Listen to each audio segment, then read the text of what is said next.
In a rapidly escalating geopolitical crisis, NATO's Secretary General Mark Rutte has stated that Europe is absolutely supportive of U.S. military action targeting Iran's nuclear and ballistic capabilities.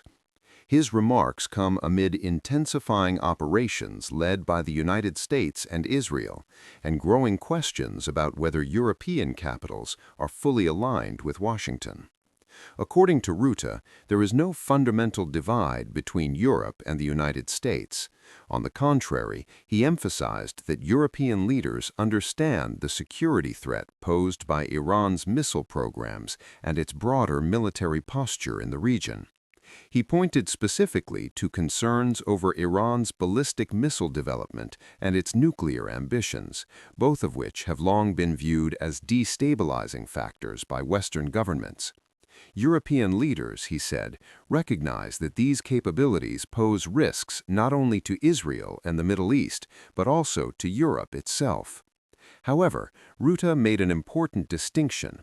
While Europe supports the objective of degrading Iran's military capabilities, NATO as an alliance is not directly involved in combat operations inside Iran.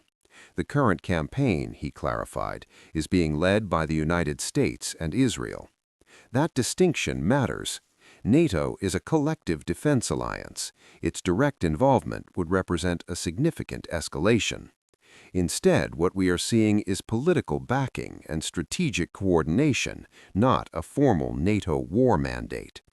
European governments have taken steps to increase vigilance. Military bases across Allied territories have heightened alert levels. Air defense systems are being monitored closely. There is coordination between Allied commanders to ensure readiness in case of spillover threats. Another key element in Europe's supportive stance is Iran's role beyond the Middle East, particularly its military cooperation with Russia. Tehran has supplied Shahed drones to Moscow, drones that have been used extensively in the war against Ukraine.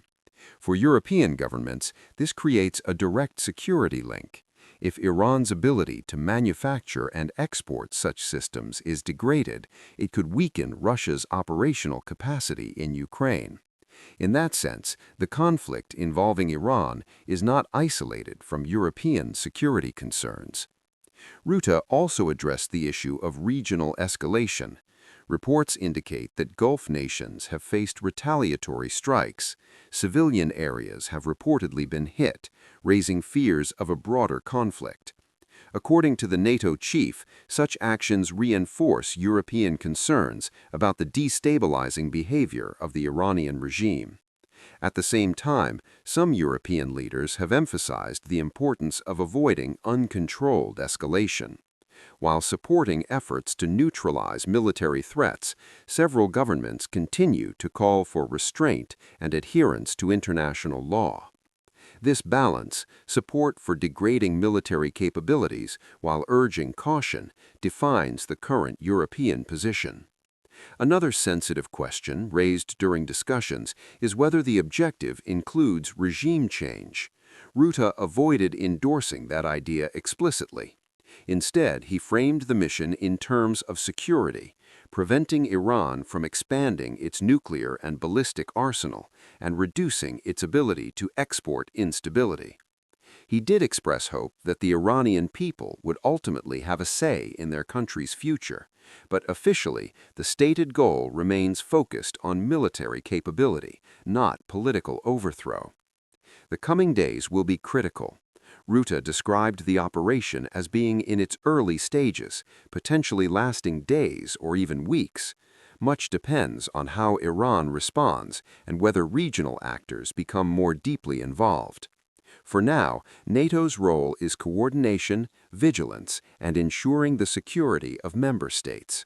European leaders appear aligned in their assessment that Iran's current military posture represents a threat and that weakening those capabilities enhances broader security. Yet, the risk of wider instability remains real. Energy markets, shipping routes, and regional alliances could all be affected if the conflict expands. In summary, Europe's absolute support, as described by the NATO Secretary General, reflects a strategic calculation that limiting Iran's military reach contributes to European and transatlantic security. But NATO itself is not at war.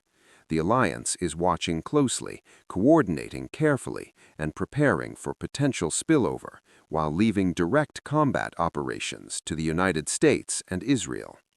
As this situation evolves, the balance between deterrence and escalation will shape the next phase of this crisis. We will continue to monitor verified developments and provide updates as more confirmed information becomes available.